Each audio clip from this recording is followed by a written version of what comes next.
Namanya kita belajar agama nggak boleh sangka buruk sama orang. Iya kan? Maksudnya apa? Maksudnya apa itu? Nggak ngerti saya. Iya, jadi Nggak kayak usah di ngertiin udah. jadi iya, Nggak usah. kadang-kadang kan banyak tuh juga tuh artis-artis yang ke gap kan disorot gitu kan giginya gini-gini lagi kenceng lah gitu istilahnya kan.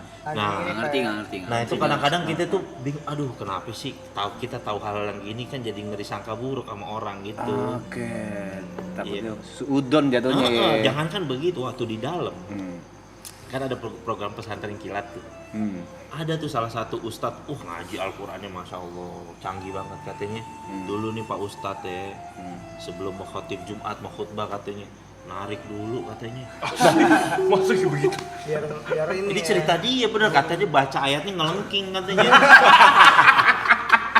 Serius kok, itu Ustadz yang aja di dalam ceritanya begitu. Gue bingung respon Iya bener, ini kok cerita nyata. Maksudnya dia ngasih tahu jangan dicontoh ya. Kan jadinya karena gede-gede kita takut-takut ntar ngelihat Ustadz abis makan rujak di kepedesan begini ntar kita takut sangka buruk kan. Pikiran kita takut, nih Ustadz abis tarik nih gitu.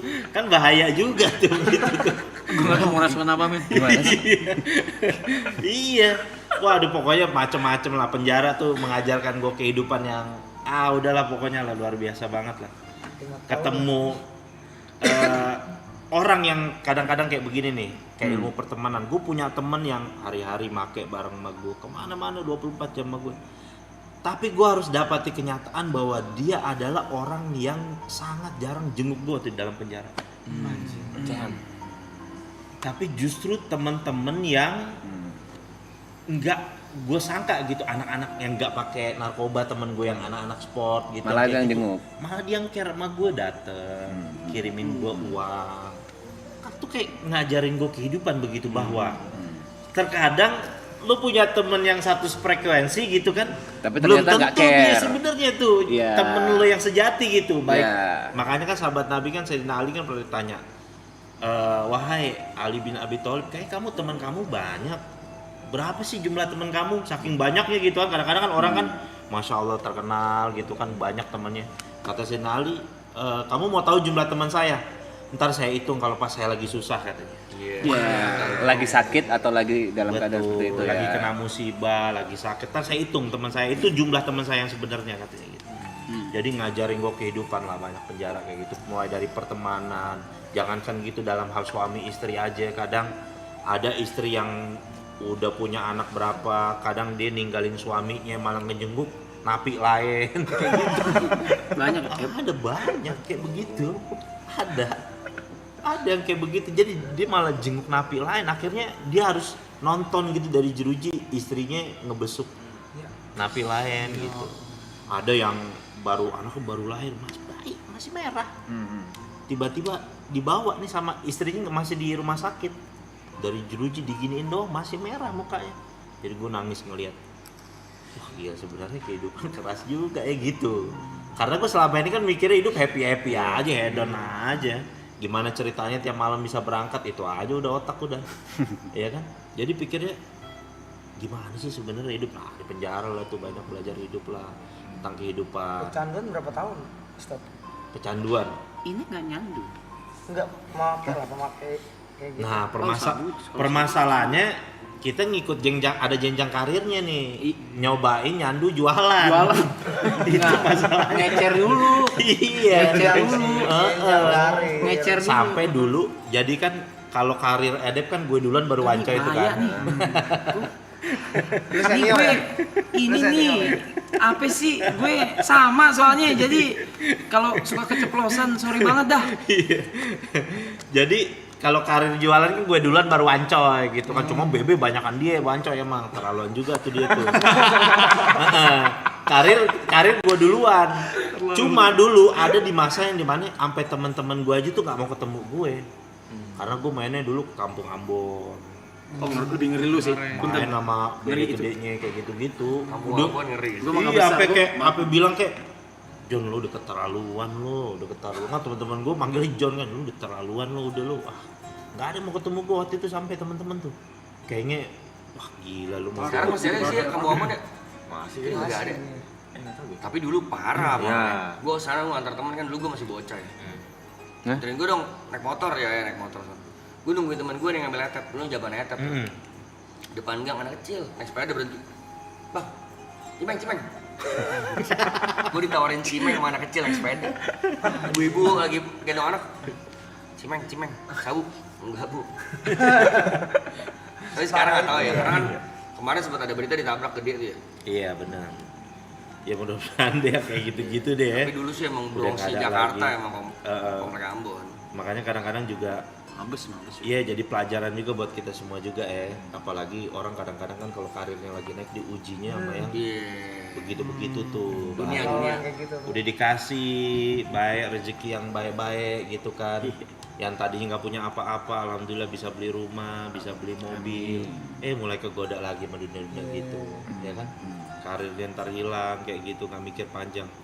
Bahkan kadang-kadang yang paling sedih sih ngelihat orang tua sih, sampai kayak bahasa kamu tuh seperti ngelemparin tai ke wajah orang tua kamu gitu kan. Jadi sampai kayak bahasanya kayak gitu loh, kayak jadi anak tuh jadi kayak ngerasa gak guna banget dah kayaknya hidup gua dah gitu, sampai kayak ada rasa hopeless juga. Tapi ya akhirnya gue di dalam malah untung ikut jalurnya gue belajar agama, karena gue dari dulu paling alergi sama agama gitu maksudnya. Kayak gue nyari kedamaian tuh di mana ya gitu, gue mikir-mikir. Ya emang enak nih ini datang ke diskotik nyabu kayak gitu, tapi kan kalau udah basian nih baper, pusing mikirinnya, duit kadang habis, ya kan. Terus jadi sebenarnya gimana sih hidup yang damai? Apalagi gue hidup di daerah Manggarai tuh, yang tawuran mulu notabene. Iya lagi. Saking seringnya tawuran, Manggarai itu penggambarannya tau nggak apa? Jadi kalau abis tawuran nih, udah selesai nih pas mau balik ke kampung kita masing-masing, tuh ibu-ibu udah nyiapin nutrisari es tuh. Ayo minum dulu. support ibunya. Ibu-ibunya pos 5 jatuhnya. Ibu-ibunya kan pos 5 ibu-ibunya. Naruh Support uang, deh. buka hutan, Wesel ya. Iya. Masih langsung. Iya, CM oke sih. Belum usaha dia, belum usaha. Kan kocak tuh kan, orang tawuran bukan dinasehatin sebagai orang tua, Disupport. malah jadi pos 5 dia. Wah gak beres. Tapi tanya kan pertama kali masuk hari pertama nggak mungkin langsung ke Iya. agama kan? Di dalam itu apa ya? Ada shock terapi. Maksudnya di titik apa kayak akhirnya mau belajar agama waktu pertama kali dalam 5 tahun pertama itu? Awal dulu masuk deh nih ya. Jadi kalau orang baru masuk penjara itu ada shock terapinya biasa dari Palkam kan, Alkamar kan. Jadi waktu itu kita pakai celana boxer nih. Pakai celana boxer bener-bener kan masuk nggak boleh pakai celana panjang sama sarung, sering dipakai buat bunuh diri kan orang di penjara tuh kan. Ya kan. Kita masuk tuh. Pas masuk ke dalam sama Palkamnya di teror gue 3 orang. Buka lu celana lu katanya gitu. Wah, dulu kalau dengar orang di penjara sering dimonon, ini kali ya. Ini momennya nih. Iya kali. Datang. Buka celana lu begitu. Gue bilang, "Bang, ayo Bang berantem sampai mati deh." Gue bilang, "Gue balik badan begini." Boleh juga nyali lo kata Palkamnya gini. Berantem aja deh Bang, daripada lu harus beginiin gua dah. Gue bilang, "Kenapa nih? Gua harus apa nih? Ya kan buat adat istiadat penjara gua harus gimana nih?" Ya udah lu bawain makanan, lu bilang keluarga lu nih buat gaulan gitu-gitu kan. Akhirnya udah tuh aman. Nah disitulah gue mikir hidup. Tiba-tiba gue nontonin orang sholat di depan. Jadi kan nih istilahnya nih ruangan kotak nih kita nih. Kalau Punten, berapa orang di dalam? itu ruangan kecil banget tapi kita harus pernah tuh 33 orang. Belum pindah tapi kan. Waktu itu Iya. yang waktu awal-awal tuh belum pindah. Belum. Kan? Iya kan masih yang Iya, menempuk di itu kan. polsek. Iya, kita tidur sampai kayak mayat begini Iya, tidurnya. iya. Aduh, saking ini bantalnya pakai aqua galon, aqua gelas yang aqua botol yang air setengah, kayak gitulah. Harus kayak gitu. Nah, gue udah ngeliat orang kok sholat tuh pada adem banget gitu ya ngeliat. Terus langsung gue mikir apa jangan-jangan ini nih kayaknya yang belum pernah gue cobain di dunia nih gitu. Ini kali ya, jangan-jangan ini kali jawabannya. Mulai deh tuh gue tanya-tanya, belajar. Akhirnya ya udah gue tertarik lah. Mulai dari situ gue belajar agama, fokus, dan gue benar-benar berusaha untuk ninggalin hal itu. Tapi ya ujiannya berat. Gue malah ditempatin di blok tuh yang baru masuk blok, pas masuk rutan Salemba aja itu baru masuk kamarnya Palkamnya tuh udah ada bong sabu banyak, orang main judi, sama TV-nya layarnya bisa di BF. Gila. triple kill haramnya tuh. Triple kill haramnya. Judi iya, narkoba iya, film BF lagi. Triple kill haramnya. Jadi pas gue masuk, perasaan gue berdoa pengen minta dijauhin dah dari lingkungan yang kayak gini. Kenapa malah dideketin? Ternyata ya emang itu ujiannya gitu. Supaya istilahnya sampai gue pengen dimatiin kali, rasa gue ngelihat kayak gitu jadi biasa aja gitu kali ya. Nah akhirnya karena ngelihat gue masih muda dulu kan, akhirnya ada tuh bapak-bapak yang masjid sebelah manggil, ini anak muda nih di kamar ini aja kita, jangan di kamar situ tuh, sering pada make orangnya ntar kesian. Nah rata-rata bapak-bapak deh tuh yang suka-suka ke masjid. Dari situlah gue suka diajak-ajak, dibimbing-bimbing. Nah di situlah gue udah mulai belajar agama. Temen gue yang busuk-busuk kayak si Wancoy, semua tuh pada besuk, udah mulai lihat perubahan gue tuh. Gue alhamdulillah gue cerita-cerita kan sama mereka. Gue kayaknya udah nemuin satu yang berharga nih dalam penjara. Gue nemuin kedamaian, nggak perlu lagi ngeluarin duit 300.000 buat kayak beli inek dulu gitu kan. Jadi ini udah gitu gratis, gue ibadah, gue tenang. Alhamdulillah nih gue udah dapet. Doain aja biar gue di sini, maksudnya ya tenang, terus nggak galau lah selama ada di sini. Ya udah, akhirnya gue banyak lah belajar tentang kehidupan. Teman-teman gue di mana di blok yang sama? Gue ketemu dia pas lagi di rumah sakit. Dia lagi sakit tuh waktu itu. Gue lagi jenguk orang sakit. Pas gue di sampingnya, kok kayak gue kenal di tampangnya. Gue lihat kan gituan namanya kan. Bener. Oh, kayak bukan di blok yang sama. Iya bukan. Langsung gue tanya, di dalam masih main Dota tuh dia tuh. Gue nggak mau ngomong. Dia cerita sama gue masih suka main Dota tuh. Masih Dota 1 ya? Iya Dota 1 masih Dota 1. Iya. Dia cerita tuh di dalam. Itu gue di dalam macem-macem lah. Gue bareng juga sama waktu itu John K waktu itu. Waduh, bareng sama John K gue. Umur berapa Stat pas itu? Waktu itu gue umur 22 tahun tuh. Masih 22. Gue ngelihat pertama kali, gue ngelihat, kalau kita kan tahu di TV doang John K. Gue ngelihat John K lagi nagih utang sama orang. Gue ngelihat secara live tuh, streaming langsung tuh. Benar, nggak salah.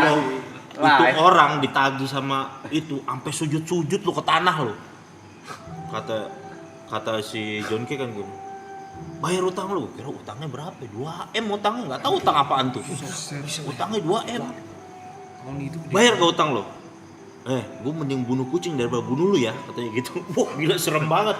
Orangnya petengkurep tuh di tanah tuh. Gue bilang, serem juga Om John. Serem juga Om John.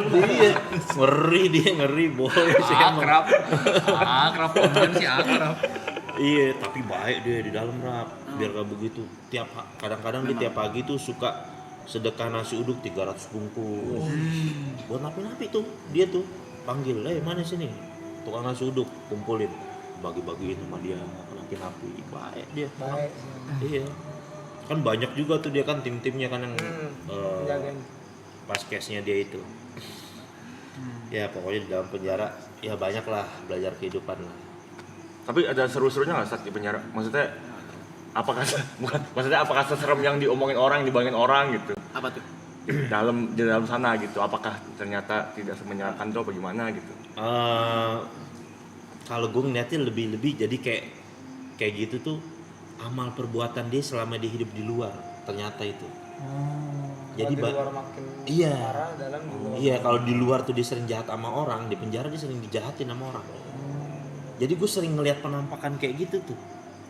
Kalau dia di luar jahat sama orang, di dalam begini kali. Gue jadi pikirnya jadi kayak kagak gitu. Ini kali maksudnya kalau ada kehidupan akhirat tuh, orang jahat di dunia dibalas di akhirat. Di penjara aja gue diliatin tuh kayak gitu-gitu tuh. Jadi ada orang yang kerjanya suka meres-meres napi kan, di polsek gua tuh. Nggak ada duit, digebokin, diinjek-injek. Pas istilahnya dia pindah ke kapal yang lebih besar kan, dia gebukin satu lapas dia. Mukanya apa nggak kelihatan kayak gitu. Begitu ya penggambaran yang gue lihat tuh. Orang jahat tuh belum lagi di akhirat, di dunia aja tuh dibales gitu. Yang kayak begitu-begitu kalau ngeliat ngurusin orang bunuh diri pernah gua. Di dalam Pernah. Waktu itu dia masalahnya berat banget sih. Kayaknya dia utang saham di bursa efek sih. Alias kalau judi 50.000. Kalau jadi bola 50.000. Gue lupa beliau Kita lupa.